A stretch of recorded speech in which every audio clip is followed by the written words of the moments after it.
Hello and welcome to the show. I'm sitting here with a new friend, Jeff Delgado, an amazing individual. And as you get to learn more about Jeff, you're going to be pleasantly impressed, as I am.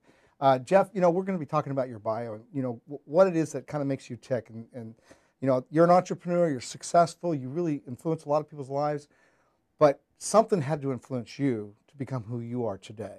So I'd kind of like to find out a little bit about you in just a few brief moments, if that's okay. Sure. I grew up in a environment that I wouldn't see very favorable for most people. I have a background where I went to a high school that two of my best friends were shot there. Cousins were put in situations where they were shot at with gang violence. I lost a lot of people through adversity like that. Drugs was really a lot around me at that time. And so a lot of my life in terms of going forward was to try to beat the odds of not trying to be average. I think if I would have stayed on course where I was, I'd either be in jail or I'd be dead by now. Wow. So I had to get involved in something that was more positive, and I got approached by someone to tell me to read a book. I read a first book. It was Think and Grow Rich. At what age were you? I was about 18 years old. So it wasn't until 18 that somebody actually came into your life and influenced you to go down a different path? Yeah, they gave me a book. It was actually an Amway distributor, and he gave me a book to read, Think and Grow Rich. And then I was introduced to Tony Robbins in a video. It was like a little tape my older brother owned, but he never opened. And so he moved out of our house, and he left this whole set. It was like a 30 days to personal power. And I watched it. Changed my life, changed my entire direction from where I was. 19 years old, my entire life changed within 5 years. So when you started listening to these tapes, you started listening to it, something attracted you? Did you like what you heard? It made you feel good? What happened? I mean, something transpired. Well, first it made me realize that my past had nothing to do with where I was going. And I used to dwell my past on, because of all the negative stuff I've been through and the type of people I was around, that my future was over. I was brought up in an old mentality that if you didn't have certain things, then you're going to be in trouble in your life. And I believed that until I heard that whole tape program by Robbins. And I started realizing, well, I could be who I want to be now and start from today and turn my life around. And from there, I started reading every day. I started reading like maybe a book a week. I started reading all the time to a point where I became fanatical with this personal development thing. And I got involved in a few businesses that I started doing well in, and all of a sudden I started finding what my gifts were. So do you think that you were doing well in the businesses because you had a different level of expectation about yourself and your results? Absolutely. I believe that because of the new direction of thinking, and I guess it falls into play of what you're looking for, is the thinking of where my mind was negative all the time. Finally, I was able to think, hey, I could win. I didn't look at it where I'm going to lose. I could win. I could be the best at it. That means whatever I got involved in, I could be the best. And it was really just a tweak in the way I was thinking. If I would have kept on thinking my old way, I would have just gave up. And I think it was because of the influence of who I started hanging around with. I started hanging around people who were a lot more successful than me in terms of financial terms.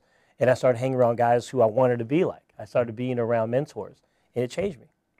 And when you started hanging around these folks, I mean, was it because it felt right, or you wanted to become like them? I mean, kind of elaborate just a little bit on that. Well, I needed to realize that there was something wrong with me. And if I didn't accept that I needed to change, I would have never changed. So I looked into individuals' qualities that I felt where I wanted to be. And some of them I didn't know what qualities to look for. So I had to follow a lot of people. One is I looked at people that were influential, and I'd say, I want to be like him. I see a guy who had a great family, and I go, I want to be like that one day. I see a guy who's great with his kids, and I wanted to be like that. So it wasn't just one person. It just started finding the best in people and trying to take that into myself, incorporate it into my own life. It was kind of a coaching. I want to ask you another question. Now, obviously, you have your old friends. Yes. And then you have your new friends. What did you do with the relationships with your old friends that were part of the old environment? Well, first, I look at it where all my friends, whether it was old and past, I'm good friends with pretty much everybody still. But I took everybody's gift, as everybody has something to offer, as a gift for me. Like a friend of mine who I used to hang around with back in high school, we may not connect in business, but we connect in other ways, maybe in football or maybe in sports or something else, basketball. I just started finding where we connected. And then on friends that I wanted to be like, or I wanted to get into an improvement in my life, I would hang around different people with different influence.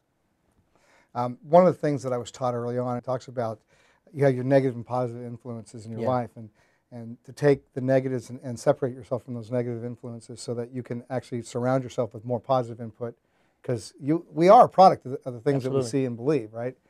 What would you contribute probably the reason you believe the way you believe and you have been successful, what would you contribute that to? Is there any one thing or one process?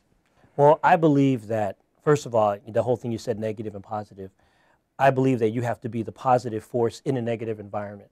I don't believe that you should run, my opinion is that I don't run from a negative environment because I want to be the light in the environment. I want to change it. I think that the only way to have change is to be part of the change. Positive is positive, but negative need positive. Right. And if I'm around only positive, then I'm not making any change. I want to be around the ones that need the help the most. And that's why I think that my gift is that, if there is a gift, is wanting to be around everyone. Because I think that if you're around even, say, the worst situation, a guy in prison or a guy on drugs, you'll learn a lot from that, and you could be the light for this guy to change. So I love being around both. Right on. Well, thanks for being a part of this. Oh, no problem.